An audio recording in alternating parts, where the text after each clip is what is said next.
Hello everybody and welcome back to Dr. Ghost Games. If you're new to the channel, welcome. I'm Dr. Ghost and I make content for the game World of Warships Legends. It's nice to meet you all. If you guys are stopping by for the first time, welcome to the channel. And if you guys are stopping by for a second, third, fourth plus times, welcome back. Today we're going to be in the USS Baltimore on Greece. It's a domination mode. And we are going to be having some fun, and we're going to be showing what the ship's capable of, talking about its strengths, of course, talking about its weaknesses, and yeah, overall, just having a good time in the Baltimore. If you guys are not aware, the Baltimore is my flagship, and you guys are probably wondering, what's a flagship? Well, there isn't really a meaning of a flagship in this game. It's just something I call it. It's basically what I like to call my most played ship, or the ship I am going to play in ranked. Or not ranked, in what's that called? In clan battles. It's going to be the ship I plan on absolutely mastering and getting very good at. And this is my flagship. So, yeah, this is the ship I'm going to be showing off today. And I hope y'all will enjoy it. It's going to be a fun one. Now, right off the bat, we see Yamato. We don't fire yet because we don't want to get spotted. But he just fired his gun, so we took a shot. And yeah, that looks good so far. And we did get a fire on him. That's pretty good. We're at 5,000 damage. We get some pretty good penetrations as well. These 8-inch guns, these 203 American 50 caliber, or not 50 caliber, high caliber armor-piercing shells and HE shells are absolutely nasty. And yeah, we're not doing that bad already. And we did get crossfired off the left side of our ship by the enemy over by Alpha, and we pull forward a bit. And we use this island to our advantage, and we just absolutely pound the Cleveland with armor piercing and get a citadel, showing how these American 203s really work. And then the Grosser Kurfürst gets the kill, taken out the Cleveland. Now we are switching back over to HE, and we're about to peek out of here, hoping to get some shots on the enemy Yamato. So if you guys look on the map, we are taking Objective Charlie, and I believe we have just taken Objective Charlie, or not Charlie, we're taking Objective Baker. So Baker's been taken along with Delta, and right now our team is working on getting Alpha, but it is contested. So keep that in mind. Now we are still shooting at this Yamato, and we're playing a very dangerous game here, hoping not to get hit by his shells. He does fire one back gun, and unfortunately he does get a Citadel with one shell. Unfortunate, but we are, like I said, a heavy cruiser at the end of the day, and it's actually quite difficult to overpen heavy cruisers. The Yamato shells tend to go straight through on Baltimores especially and just rip their butts off, basically, and that's what just happened there. So we got to be very careful when we're getting hit by high caliber armor piercing, especially 16 inches or above, especially though Yamato shells. Yamato shells will rock the ship. It's not a good time to be in a Baltimore sometimes. But however, we're using our range, we're using our cruiser maneuverability to dodge a little bit of shots. We're already down to half health, but we are fine. We are going to survive. We're going to keep dodging shots, and we're going to keep getting shots off. We're at 52,000 damage, and we're still getting more because of a fire. And yeah, it's actually looking good so far. We have lost a lot of HP, but that's to be expected when you're in a match with multiple battleships that have 16+ inch guns. So there's not much you can do about that. You just got to play well, use your concealment, use your mobility and your maneuverability to your advantage. And that's how you're going to do well on a cruiser. It's what it's all about. And of course, using that radar and your heals and all that stuff when you see destroyers. And yeah, it's just an overall pretty tactical role. You've got a lot of jobs as a cruiser. Number one job is, of course, to kill destroyers and cruisers right after that. And if that's all done, if you've done your job up to that point, go cap if you can. Now, we can't push right into the cap yet because we are currently being spotted. We are firing, so we're getting spotted. And even if we do slip into the cap, we are going to get spotted by the Iowa or the Yamato. So we got to take it a bit slow. We can't be pushing in right away because we will get absolutely smacked. We're trying to use the island to our advantage, shooting when we have shots,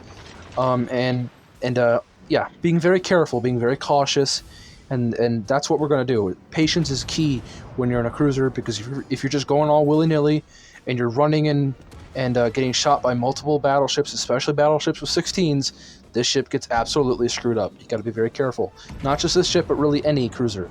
So yeah. So right now we're not shooting. We are holding our shots here. and we are going to push up into this cap. We can see now there's an opportunity to flip the cap because of the fact that they can't spot me anymore.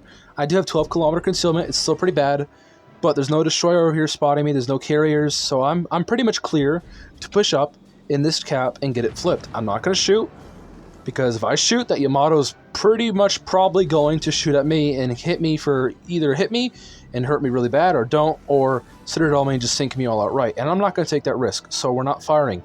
However, if we do see him fire his guns, we will fire, because why not? Now, however, he's turned away completely. He's only got one back turret, and I'm considering firing here. You can see I'm trying to lead and everything. I really want to fire. I'm really tempted to. I'm not taking the risk yet. And then I do fire there because it's an island. Now, he's looking at me. I think he's starting to get his guns turned, and I have to be very careful. You got to know when to fire. You know, you got to be very cautious, and I am flipping the cap. It's about halfway done. I'm about to get the capture zone over here. Our team is doing okay on the other side. They're having a bit of problems, but we're doing our best here. We're at 80,000 damage. Not bad so far. We get another salvo off. Hoping to get a rear fire on him. Maybe so. And we're about to flip the objective Charlie for our team. And all we have to do now is chase down this Yamato and eventually help our team on the other side of the map. We've already completely won this side. We basically got this cap for free. And the destroyer did not spawn over here. I think he spawned over in the middle and he died. So we haven't had any problems with destroyers at all, which is good. And yeah, ultimately that's why we're going to win this side. Now, one of our ships just killed their enemy Kagero, which means the enemy has no destroyers, which is a huge advantage. We still have one of our destroyers, and they do not have any destroyers left, which means basically our destroyer has free reign to go do whatever he wants. However, if there is a radar cruiser on the enemy team, this still could be very bad. And we do manage to take out the Yamato and also getting an arsonist, bringing our damage up to 92,000 damage. Not bad at all. And now we're starting to make our way. Over here, we see that there's a Champagne and there's a Bismarck left. Since the Bismarck is spotted there, we now know that the Champagne that's in front of us, off our bow, way out there, is the Champagne. And what do we know about the Champagne? Well, the Champagne has 16-inch guns. We got to be very, very careful about that. Champagne can absolutely rock my world. So can Bismarck. But if I angle my 27mm bow or stern to the Bismarck, I can actually bounce some shells. Except the Baltimore's rear is actually flat, so Bismarck can land citadels in there if he aims properly, and he gets a shell straight in there. But yeah, right now though we're fine, and he's in between an island, so we can't get spotted. However, we are going to get spotted since the Champagne is in my range, and he does spot me, along with the Bismarck. And now we're basically firing our guns. I'm like, screw it, because the Champagne and the Bismarck are the only one left. There's no way they're going to win this regardless if I die or not.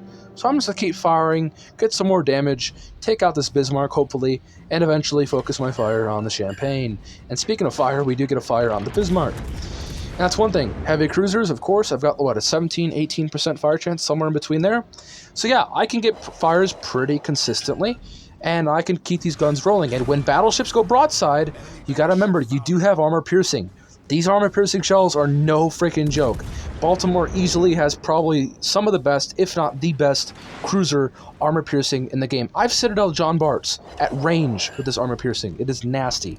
Do not sneeze on it, because if you screw up, this Baltimore will absolutely rock your world. You got to be very, very careful. Now, especially as a cruiser. Now, the Champagne is going broadside, speaking of that, so we do switch over to armor piercing. We're getting very lucky not to be outright deleted here by this Champagne. I think he's sitting a bit too high, which is going right over my Citadel instead of into it. Remember, Champagne's shells are very flat. They've got a very flat trajectory, which means their shells aren't going to go dropping in the Citadel. They're going to go kind of straight through and out the side of my ship. He's getting overpens right now, which is why I'm still alive and why I'm not being outright deleted. So, me going at range is actually worse for me. But it's going to be okay. He turns away, and now we're using HE, because on an angled Champagne, or an angled any battleship, you want to be using HE. And yeah, we're about to get our guns reloaded again, and we do get our high caliber, we get another fire, actually a double fire on him. And yeah, he's losing a lot of his health pretty rapidly. We're at 139,000 damage, and we're having a pretty good game so far. All we got to do is kill the Champagne, and we will win the game. We do get our Confederate medal, or not our Confederate, our Witherer medal as well. We fire another salvo of armor piercing at that Champagne, hoping to get some pretty good hits. Will we get some pretty good hits? We'll have to see. Yeah, we do get some hits, but unfortunately the game ends. Champagne does live to tell another tale. And that's it. We won 152,000 damage. Probably one of my most decent games I've had in a while in this Baltimore, and I hope you all did enjoy this one. If you guys did, punch the like button and subscribe, comment down below. I'm looking forward to get back to as many people as I can, and I'll see you on the next one. Peace out. Stay healthy, as always.